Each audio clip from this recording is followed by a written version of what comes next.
eu acho que os laços que nos unem até são mais fortes do que os de família, porque os de família têm a obrigação do sangue, não é? E no nosso caso são igualmente fortes, mas tutelados pela liberdade. E isso, para mim, é importante, porque há sempre uma família de eleição que se escolhe. E que deriva dessas escolhas do coração, não é? Recusei-me a falar na violência nua e crua desde a primeira hora.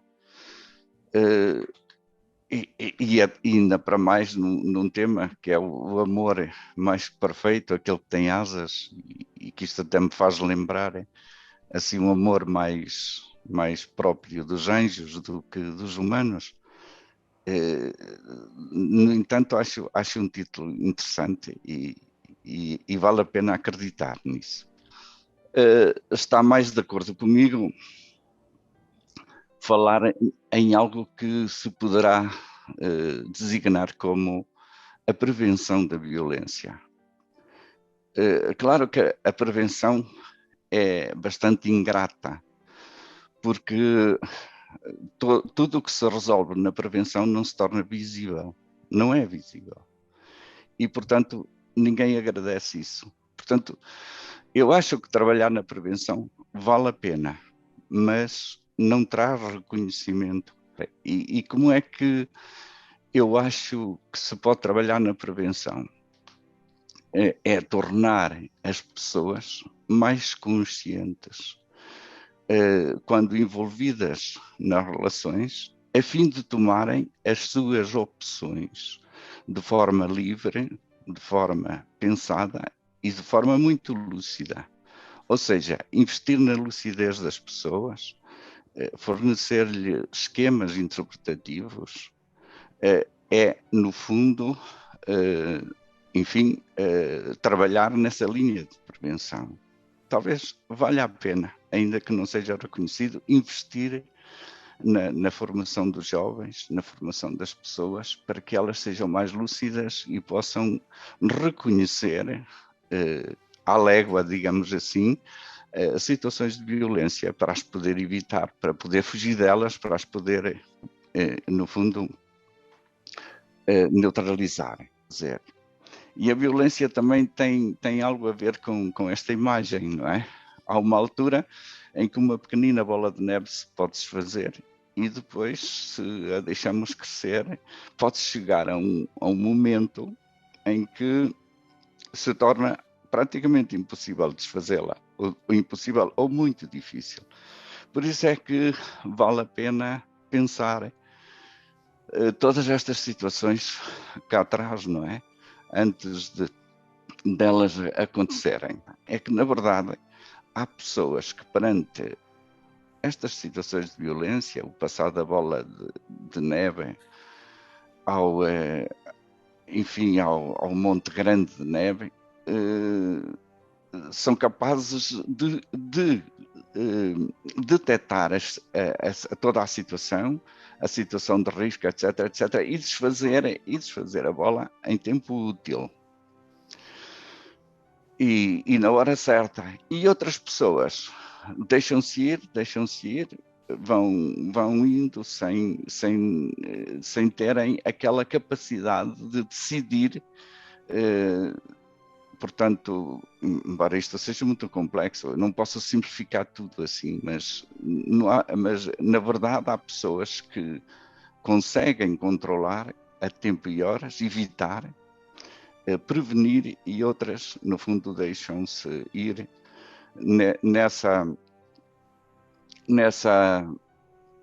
nesse alinhamento de desenvolvimento da violência. As coisas, sobretudo com uma questão de desenvolvimento autocrítico em termos cognitivos, porque há pessoas que são capazes de ter um discernimento sobre o mundo que a rodeia, sobre as situações, e outras que não têm, não é? E tem a ver também com a componente emocional, que há pessoas que realmente podem ter desenvolvido intelectualmente, mas, sob o ponto de vista afetivo, continuam assim, eu direi, raquíticas, não é? E o desenvolvimento emocional também é preciso a esse nível. Ora, se nós juntarmos as duas vertentes da componente cognitiva e emocional, eu acho que as pessoas podem ficar dotadas criticamente para poderem, de facto, ter uma intervenção lúcida e precoce sobre essas situações. Do eu ao outro, que roubou o mundo. Não é? Inquiri uma pessoa amiga que é que ela achava deste título. E então a resposta pensou um bocado e diz-me assim: bem, mas se doeu ao outro, também te deve doer a ti. E eu fiquei assim um bocado intrigado, não é? Porque realmente interpretou doeu como forma do verbo doer, doeu ao outro. Mas o que é certo é que no fundo este reparo me lançou naquilo que realmente é importante, que de facto entre o eu e o outro, se doeu, se te dói a ti, dói ao outro, isto no fundo traduz-se na necessidade de empatia, aquilo que dá sentido à vida é sermos empáticos. Quando nascemos, a criança quando nasce, é só centrada no seu eu. Portanto, é egocêntrica pura. Ou seja, o egocêntrico centrado no próprio ego, não é? E à medida que a criança evolui, deve ir percebendo o outro. Esta problemática do eu-outro, mesmo nos adultos, esse egocentrismo mantém-se. E aí é que é problemático, que a criança seja egocêntrica, muito bem, está em desenvolvimento, lá há de ir, lá há de chegar. Agora, quando os adultos não atingiram, digamos, uma consciência do outro, ou seja, uma capacidade de descentração de si para se colocarem no papel do outro, não é? Aí é mais grave. E isto tem a ver com uma competência intelectual, digamos. Esta capacidade de centração é fundamental para nós percebermos numa relação com quem estamos e o nosso papel junto com quem estamos, não é? Também para perceber como o outro é. E tendo, no fundo, por horizonte final, eu costumo dizer que toda esta capacidade de centração deve chegar a um ponto em que o eu se sinta outro para o outro. Talvez aqui o espelho nos ajude a perceber. Quando o eu vê a sua imagem no próprio espelho, essa imagem é um outro. É o outro que ele vê. Só dizer que é um outro em que é igual a si próprio. É a sua própria imagem. E aí está tudo de acordo, não é? Não há, esse outro não provoca o eu, porque é igual a esse eu. Quando, por exemplo, na escola, uma criança de 3, 4 anos faz um risco no chão e vem outro e lhe apaga o risco, esse outro é um tu, já não é uma imagem igual. É alguém parecido com a mesma criança, mas um tu que também tem vontade própria, que no fundo tem interesses. Se o eu tem um brinquedo, o outro quer. Se o eu dá um salto de 30 centímetros, o tu quer dar de 40, e aqui temos aquilo que nós chamamos uma relação dual. Uma relação levada a dois só. E o dual lembra duelo. Duelo do francês, não é? Mas até será mais próximo. Portanto, é uma relação de duelo. Ou seja, ali há uma espécie de redução do mundo ao mesmo, porque, digamos assim, se eu faço um risco, o outro o apaga, quer dizer, entre mim e ele só existe o duelo, ou mantenho o meu risco e apago o outro, ou se o outro ganha, o risco que eu fiz no chão não vai para a frente, não é? Portanto, esta relação dual é uma relação que não funciona bem nos relacionamentos. E então chega-se a um terceiro nível de relação, que será a relação triádica, que em termos da conjugação gramatical será o eu, tu, ele. Essa esfera do ele é uma terceira esfera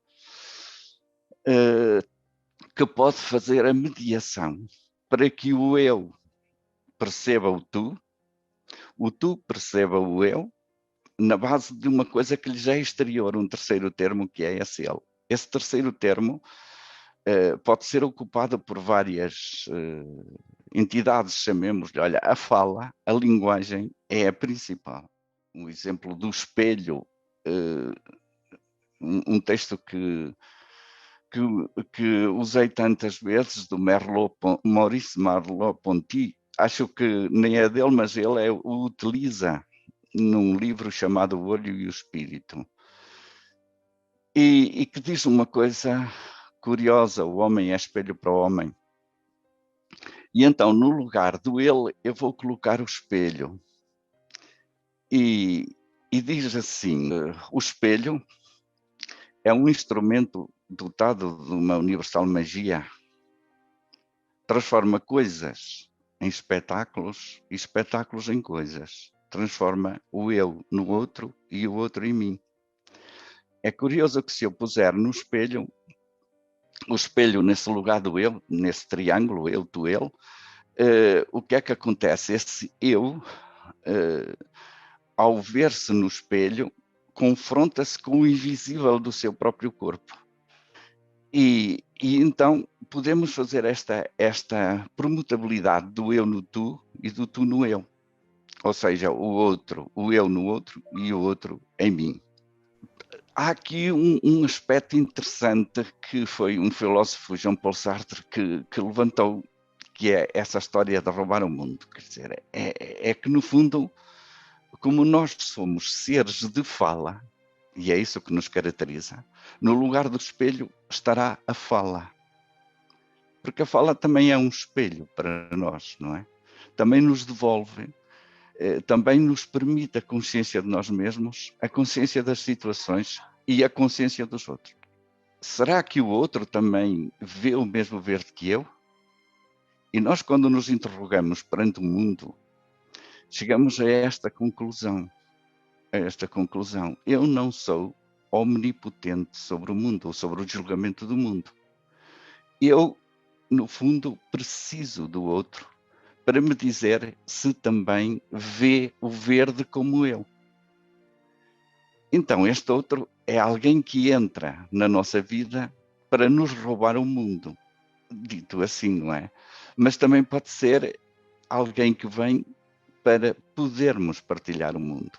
Um outro exemplo que torna estas problemáticas bastante claras é o do Robinson Crusoe, que conhecem, que viveu numa ilha, um náufrago, e há um dia em que ele vê uma pegada na praia, uma pegada humana. Ou seja, há um dia em que ele é sacudido pela presença do outro que roubou o mundo. Até ali ele era omnipotente sobre tudo, não é? Sobre os animais, sobre as suas decisões, sobre isto, aquilo, mas de repente aparece alguém de marca humana. Será inimigo? Será amigo? Quem será ele? E a partir daqui, este universo, e é esse o sentido que eu atribuo ao roubar o mundo, não é? É que, no fundo, nós somos seres preparados para partilhar o mundo. Não para o roubar, quer dizer, para o partilhar, sabendo que nós não podemos ser senhores absolutos do mundo, não é? Do mundo e das coisas. Sim. E, portanto, aqui nasce essa humanidade, e é interessante esta dimensão da humanidade, por uma por esta reflexão a partir da nossa capacidade de centração, de ir percebendo claro. o outro. É curioso porque eu chamo-lhe isto a graus de alteridade. Há um primeiro grau de alteridade que é a imagem especular do espelho. Um segundo grau de alteridade que será aquele tu que me aparece a cortar o risco no chão, não é? Um terceiro grau de alteridade em que aparece o outro, já que é igual a mim. E depois poderá haver um grau de alteridade, de reconhecimento do outro, que tem a ver com o ser outro para o outro.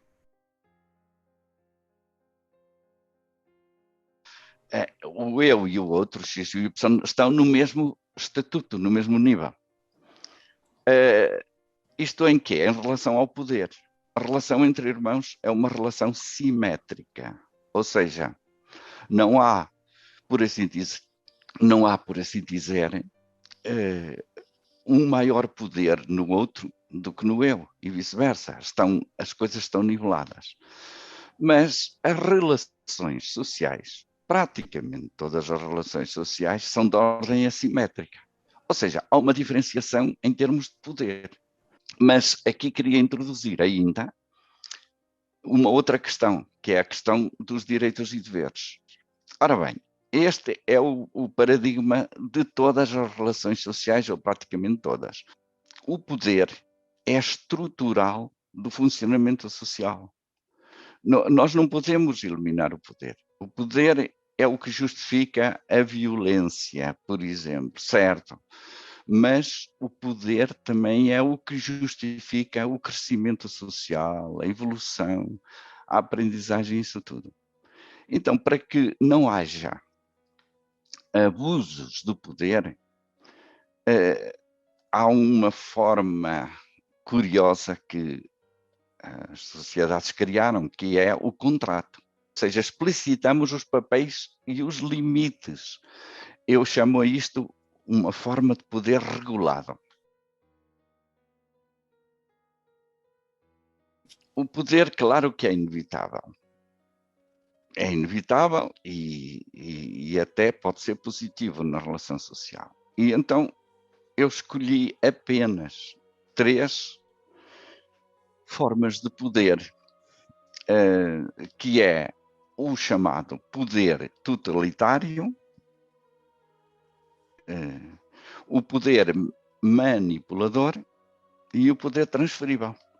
O poder totalitário tem uma subestrutura, quer dizer, porque é que o próprio é aquele poder egocêntrico do indivíduo em que é só ele e não existe mais nada, o poder totalitário. E para se sustentarem, por exemplo, o poder do ditador, para se sustentar, só o pode fazer através da força física, da coação física. E como subestrutura deste poder, temos uma forma de violência que é a violência física, coação física. Pode existir, por exemplo, num casal, em que, por exemplo, o marido exerce de uma forma absoluta o poder e então reduz a zero o outro. E isso é quase sempre feito na base de uma subestrutura que é a força. Agora, temos um outro poder. Este poder é muito fácil de identificar. Depois, o segundo tipo de poder, que é o poder manipulador, assenta numa estrutura que é a da astúcia, a da manha. Astúcia e manha. Ou seja, o poder manipulador procura obter um comportamento de alguém, mas sem que ele se aperceba que está a ser manipulado. E há pessoas encantatórias e que sabem trabalhar muito bem com arte, manha, astúcia, este poder, não é? E que leva a uma forma também de tortura, não é? Que é uma tortura tipo psicológico, tipo de simulado. E depois existe um outro tipo de poder, e esse é positivo, que é o chamado poder transferível, que entre mestre e discípulo. Por exemplo, o mestre procura que o discípulo seja tão bom como ele. E pode vir a sê-lo, não é? E deve mesmo sê-lo. Porque o poder que o mestre usa para preparar o discípulo é um poder, eu chamo-lhe transferível. Ou seja, pode-se transferir para o discípulo, para que o discípulo cresça, para que o discípulo até venha a ser melhor que o próprio mestre. Enquanto que no poder totalitário a subestrutura é da força, da coação física, no outro é da astúcia e da manha, no poder transferível é a verdade e a autenticidade. E, portanto, se o mestre for verdadeiro e autêntico, acho que já vem do Aristóteles esta frase: o bom mestre é aquele que é capaz de gerar a sua inutilidade. Ou seja, quer dizer, se fizer tudo pelo seu discípulo, este chega a um ponto em que o mestre se torna inútil, descartável. Ora, isto não é muito fácil para um mestre chegar a este nível. Se nós conseguirmos fazer pelo outro o melhor, não é? Até que esse outro seja melhor do que nós e conseguirmos conviver com isso, acho que temos que ser pessoas autênticas, verdadeiras, desprendidas, no fundo pessoas resolvidas. Depois há 3 formas de olhares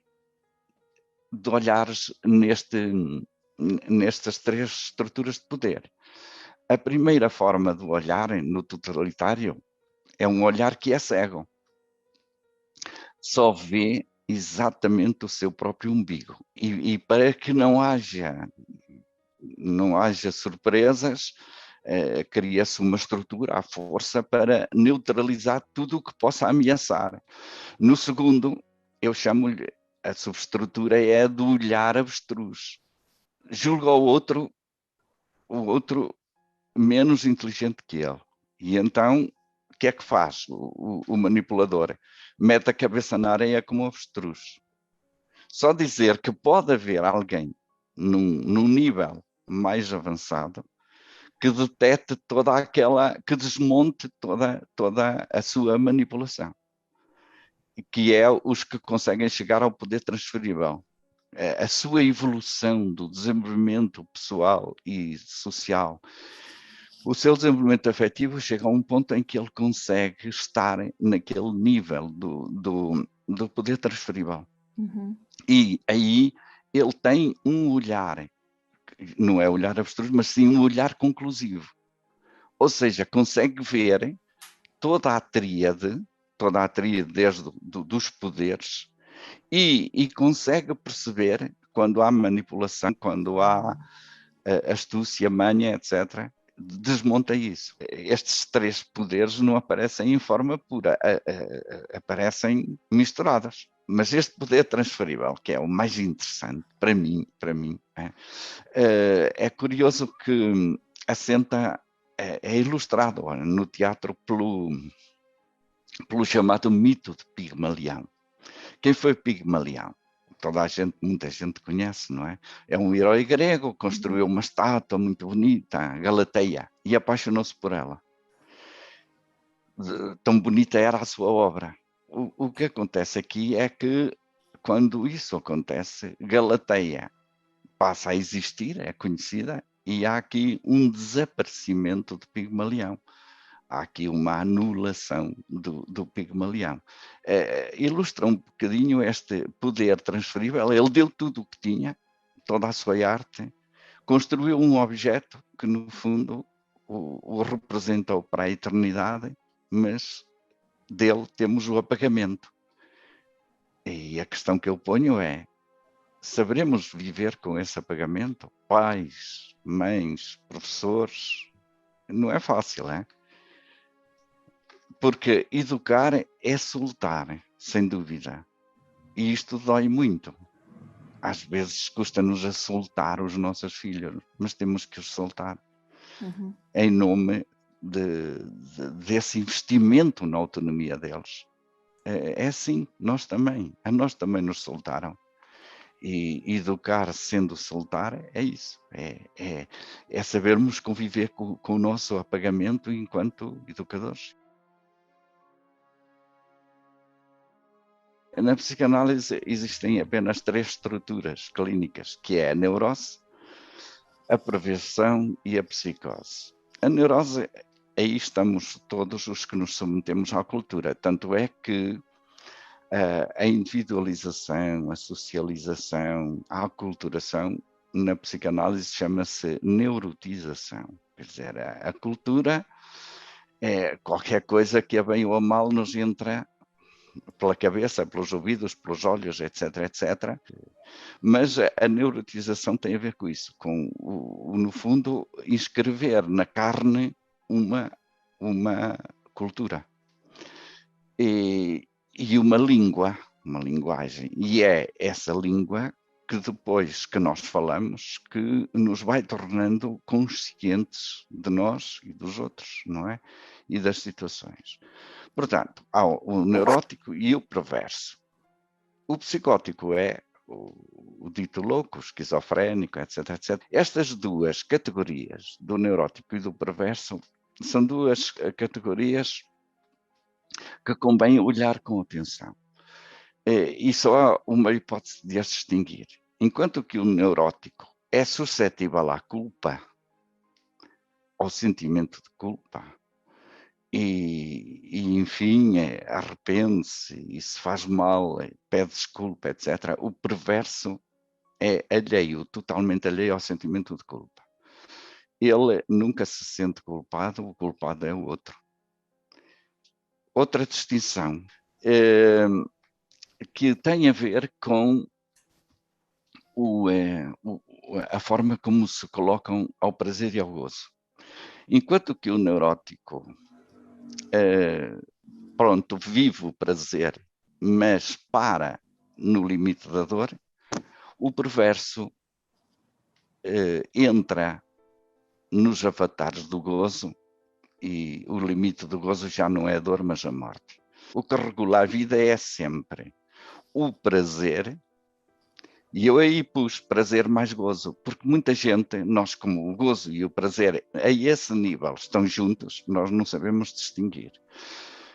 E aí as situações agradáveis desenvolvem-se sempre pondo por limite a dor. Dói, volta para trás. Mas o que acontece é que, chegado aqui a este limiar, que é aí nas 6 da tarde, às 6, está bem? Aí começa um outro nível que é o do gozo. Quer dizer, o prazer fica para trás, mas o gozo continua. Ou seja, o gozo alimenta-se da dor. E da dor tem um limite só. Aí já só temos gozo, o limite é a própria morte. E então o perverso, no fundo, está-se borrifando para a culpa e está-se borrifando para só o prazer, procura o gozo. É muito fácil, se as pessoas conhecerem esta esquematização, o companheiro que têm, podem perceber sinais, como é que ele se comporta em relação, por exemplo, ao prazer, à dor, etc., não é? E aí perceber como é que se comporta em relação ao sentimento de culpa. E aí perceber perfeitamente com quem estou. Às vezes, certas pessoas numa relação fazem pequenas experiências de práticas sadomasoquistas, não é? E as práticas sadomasoquistas vão para lá da dor, não é? E se for um neurótico, não sabe no que se está a meter, não é? Eu diria que é melhor não experimentar, não é? Pois, claro. Porque o neurótico tem dificuldade em perceber a lógica de gozo de um perverso. Tem dificuldade. Portanto, nós nunca nos podemos esquecer que um perverso tira gozo do mal que faz ao outro. Ao passo que o neurótico nunca consegue conviver com o sentimento de culpa quando faz mal a alguém. Ora bem, eu escolhi 3 palavras aqui, podia escolher mais, mas com base naquela história da base de sustentação. Nós podemos conceber um banquinho com 3 pernas, com 2 não conseguimos. E depois também o podemos pôr com 4, com 6 e com muitas mais. E então eu procurei, forcei-me a perceber quais seriam as 3 pernas essenciais para poder considerar a relação ao poder, não é? O poder. Devemos questionar como o companheiro ou companheira se coloca. Utiliza-o de modo manipulador, com astúcia, com manha, ou pelo contrário, utiliza o poder de modo transparente, aberto, com autenticidade, verdade e de modo transferível. Quando o outro falha, assume a culpa ou tenta justificações. Em relação à liberdade, o companheiro ou companheira deixa-nos sentir o pleno uso do nosso livre-arbítrio, deixa-nos fazer as nossas escolhas, sem qualquer condicionamento, lembra-nos os nossos limites, apenas centrado na nossa responsabilidade, porque ser livre é também ser responsável. E ser responsável o que é? É eu exercer a minha liberdade sem colidir com a liberdade do outro. Ou seja, a responsabilidade é uma consciência do outro no exercício da minha liberdade. Se faz algum reparo, atende apenas à responsabilidade, que é saudável na relação, entendem? Nós devemos ser livres e responsáveis, é isso. Isso quer dizer, devemos ser em consciência nossa e do outro.